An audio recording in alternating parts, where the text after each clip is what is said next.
Sinakana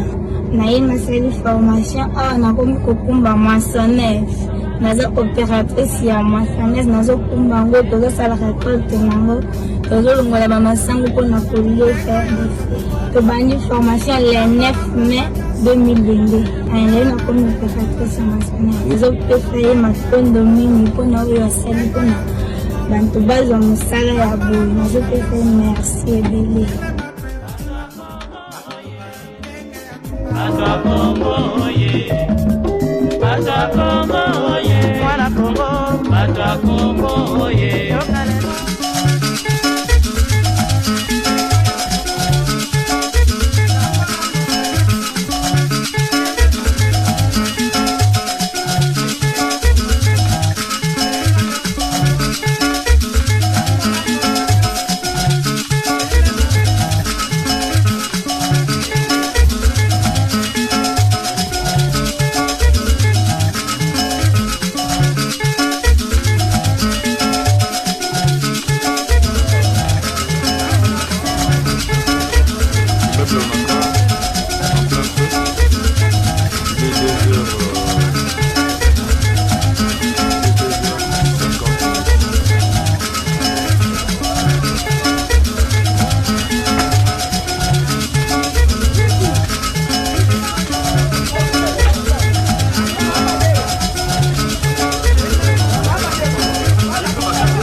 Formation na komi kokumba maçonneuse naza opératrice ya maçonneuse nazo kumba ngo tozo sala récolte nango tozo longola ba masango pona kolie faire to bandi formation le 9 mai 2022 ayele na komi opératrice ya maçonneuse nazo pefaye matondo mingi pona oyo asali pona bantu bazwa mosala ya boye nazo pefaye merci ebele. Baza Congo ye, Baza Congo ye, Mwana Congo, Baza Congo ye. So Bosakadi, tokiti na terrain, toki to bundi. Oya bino, ba ekiri la bino, makasi na mnokaka na machette. Bayuma ndi bozan. Un vrai bayuma, un criminel. La bande d'Aïs. Un vrai bassoapant un criminel. Un muscle noir vendredi. Vous savez, le logo pour Marabatu. Au côté de la bateau, au papa, au machette. Tolobaka na bino ke bakuluna babata kosalisa ba jete bochaka tembe bakonzi ya mboka na la police be négligaka tokamwa botuna nga nini bakuluna batake voire même chauffeur ya présidence de la république oyo bozomona batandi bango boye baza ba yakuluna s'il vous plaît awa na Kimbantseke ne bozomona bazofongola ngo kitoko boyoka solo ko ezali ba grana ngai luvunu na nge ezali neno setani ba benga lo pipi bango balaka soki babeti yango kote bakokendele bakoyoka mutu te dans so bakutano bena zoro mabeke bana kolia o bakutana kino frère oyo na butu ba menacer ye babotoli mbongo na téléphone pasi pe mawa babeta ke fort même machette lokola sportif abunja bundi tinza mbasala ki grâce lelo bakangi bango ne bozali komona boye joka communication na zato fe na présidence na sala ki lobby na umela ki na zonga ki mwa retard na komi pe na epa ba tuteur na ngai na le na sokoli na bini pona kini na ndako na place na lala ezaki ba 21 kolongwa na longwe na keibe akomi ti quelque part tellement pour ezala ki te na moni bandeko mibale na mwasi na kanda batelemi bazosola na mona kaka c'est normal bato bazosola tellement ezala ki ba 21 na pusani mwa 1 mètre 2 mètres ye passeport na ndeko na ye wana mususu jeune fille wana mususu nde na détaillé nazoyeba ye format bien te nde bayeba kaninga maboko na sima ye passeport azwi lichette abeti na so dali bien awa heureusement moi sport mokie na sikive ezwinga mokie na mwa mokie mpe awa na liboko na tourner oyo dika ne totambolaka na butu mpona kosécuriser population balala na kimia nde tokangi bamesi oyo bango moko bakoyebisa yo nadiamba na bango so na nga balala lese ngike ngai china arambola aza nao na makasi makili eza kosala population balala lese bazala kimia nayaki unique maka kosécuriser bango.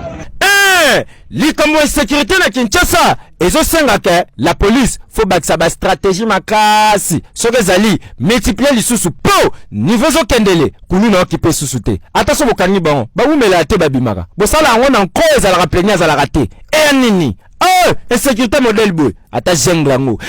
yo insécurité na ville province à Kinshasa ekomi kobattre record ezongi makasi surtout na makambo etali koenlevaka batu mikolo eleki ville province à Kinshasa batiaka en place mécanisme mobimba pour na qualité contre makambo etali baenlèvement bino moko boyebi bataxi bakomisa yango jaune moto akokota na kata mutuka boye bambrengeye bake na ye babotoli biloko misusu pe komaki baligote bakomi kobenga famille botinda mbongo totika ndeko na bino kasi pona kosilisa yango la police na hôtel de ville à Kinshasa batiaki en place signe obozali komona veut dire numérotation ya bamituka nyonso esalaka taxi na ville province à Kinshasa bien QR code oyo ezalaka ofelete ezalaka moyena $30 américains na 500 francs congolais bandeko baya bapesa bambongo basomba biloko oyo basala kutu mulongo kasi ti lelo ata groupe moko ba criminel bakanga te po identifier ki bango na QR code oyo nzoka nde esalaka te ba chauffeur baleli yo communication bon te sombango $30 plus 5000 francs batekela bisongo identification est-ce que ebele zali awa basalaka ba crime est-ce que déjà baregistre baautokola oyo daya bakanga mutu taxi moko eza autokola bakanga yango ke ezoleve bato bango mo basala yango balia biso ba $40 ya bapapier oti lelo est-ce que déjà bakangi mutu oyo taxi oyo eza na autokola eleve mutu daya bakanga yango ozomona ke yo moko lobi nano bakanga mutu te donc c'est que taxi salaka nango eloko wana te bango moko bayibaka na bango basala kasi selon bainformation tozwi nzoka nde QR code oyo bozali komona identification esalamaka hôtel de ville à Kinshasa ezwaka mbongo eliaka mbongo nyonso bafutaka entreprise oyo yaka kosala musala oyo ata disengi bapesaka bango te na kanda wana baye na hôtel de ville basenga mbongo explication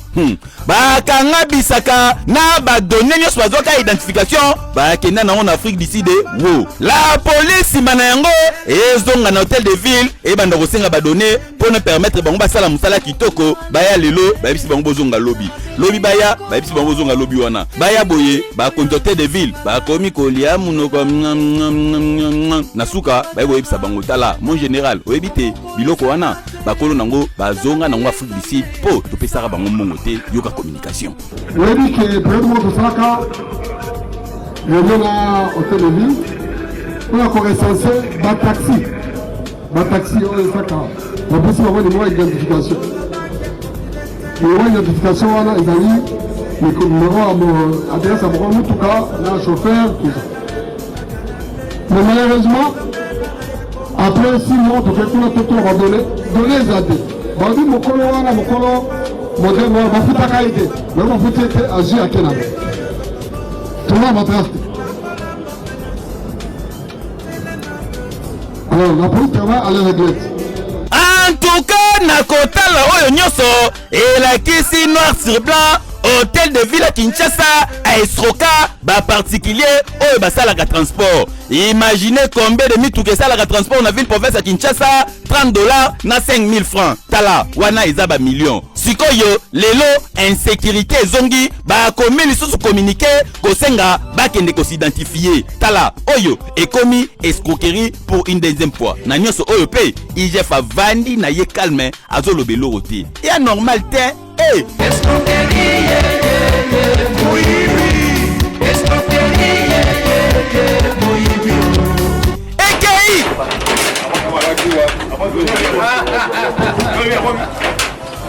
Dans le cadre de l'opération Kubakimbiko, le maire de Matadi, Dominico Diambete, accompagné des éléments de la police nationale congolaise et de la police militaire,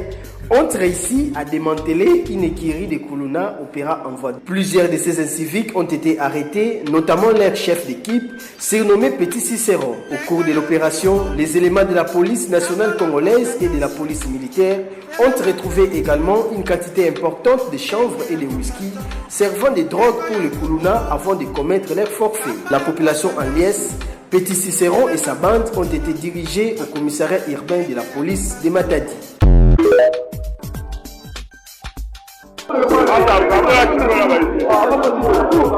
Oh yo yo. Isaac. Labda Isaac. Kapa. Mwana mukole kapa kaiti. Acho timeli. Labda.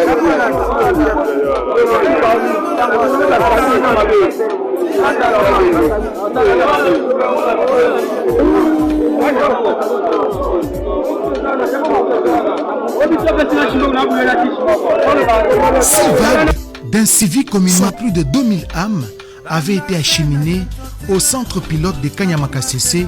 pour leur reconversion mentale et éducation à la citoyenneté.